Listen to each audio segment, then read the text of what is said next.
Right at the top of this video about givethankswear.com. Hit the like button down below. That will tell Google and YouTube my video has value and credibility, and other people might then be able to find my video easier because it might rank highly in Google and YouTube search results because you hitting like. That could actually happen. So please hit like. This website here, givethankswear.com, W-E-A-R, not W-H-E-R-E. And you may have seen this going around in Facebook ads, am I right?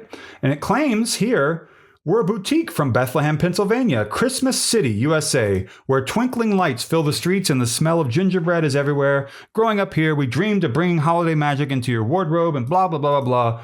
Lies. And I'll show you how I know that. Scrolling down here, it's a long ad, and it shows this kind of a cool looking Christmas like jacket sweater thing. It's like a jacket with Santa Claus. Even down here, it says made in USA, Bethlehem, Pennsylvania. Wow, that's interesting, right?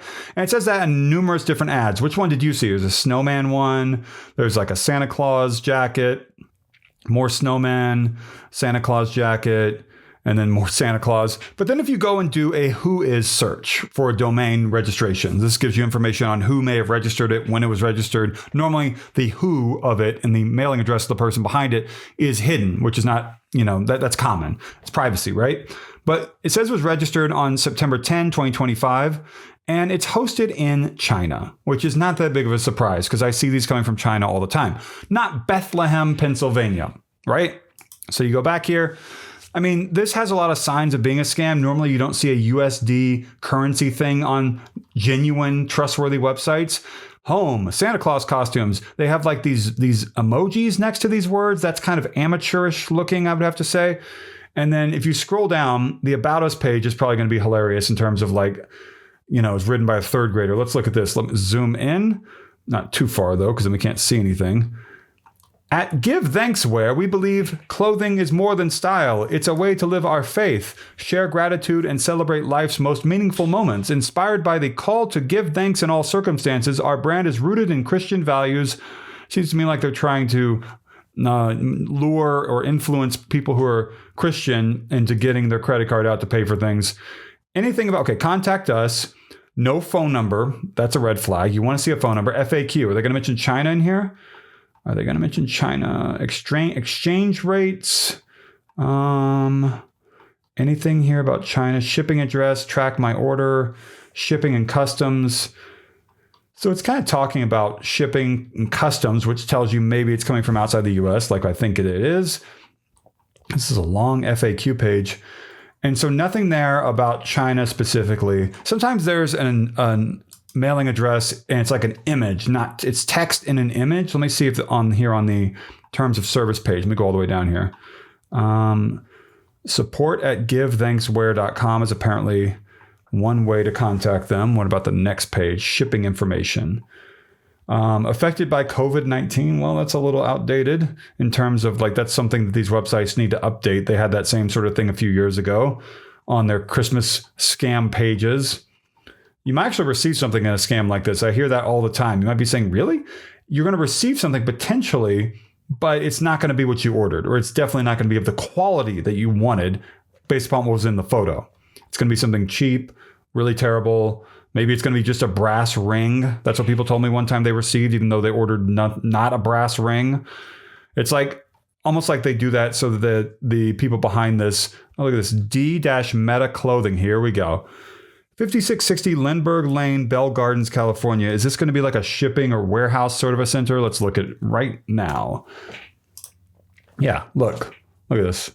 It's like a shipping warehouse center with a bunch of trucks. So it's like a fulfillment center. It's not the place where this stuff is actually coming from. So that's what that is. And that's very, very expected based upon everything I've seen before. So not great. Don't fall for this. There's this givethankswear.com website. There are so many of these scams out there. They're very easy to fall for because not everyone is aware that this stuff is not exactly authentic. A lot of the products are probably very cheap on other websites like AliExpress or Temu, or they just take photos of really nice products, claim they're going to sell you that, but end up giving you a knockoff thing or nothing at all. It's just, you got to order your stuff for Christmas on legitimate, incredible websites. Don't fall for these sorts of scams that appear in Facebook and Instagram ads. Shame on Meta for accepting money from scammers for thousands and thousands of scams. Look at this right here. You see this? Probably not. It's one of the most undervalued, underreported, whatever you call it. It's like a sleeper story of the year. Meta is earning a fortune on a deluge of fraudulent ads, documents show. 15 billion scam ads a day. That's right. They're accepting money. And then there are 15 billion scam ads per day showing to users.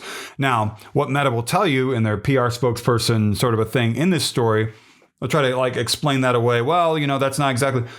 The fact is that Meta does host scam ads. They accept money from scammers for scam ads. And then hilariously, they ask you to report ads if they violate their terms, like you're on the payroll.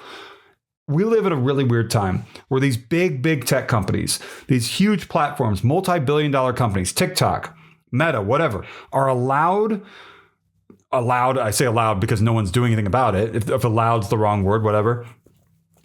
They get away with accepting money from scammers. If you yourself as an individual participated in fraudulent activities and accepted money to help people who are fraudsters do something, you would probably be arrested. But if you work for a multi-billion-dollar, well, it's just an advertising platform. This is standard in the advertising world. I don't think so. That's not how things should work. You should do better than that. But the reason why these tech companies are going to continue to accept money from scammers for these sorts of ads, it makes them money. Let's just be real, right? And then they report, hey, our investors, look at all this money we made. And then the investors make more money. And there's no fines, there's no nothing. Like nothing ever happens because that's the way things are in America today. And that should be a much bigger issue, but no one's ever going to, they never concentrate on the platforms that help the scammers. They're just like, let's get the scammers. What about the platforms? You got to look at them too. Like, comment, subscribe. There's a join button down below. There's also a thanks button to the right of it. Thumbs up and thumbs down buttons. Join button down below is big if you want to help someone like myself who's trying to save people from these scams and is trying to sound the alarm on everything that I can with all the free time that I have, which is not very much. Thank you so much for watching.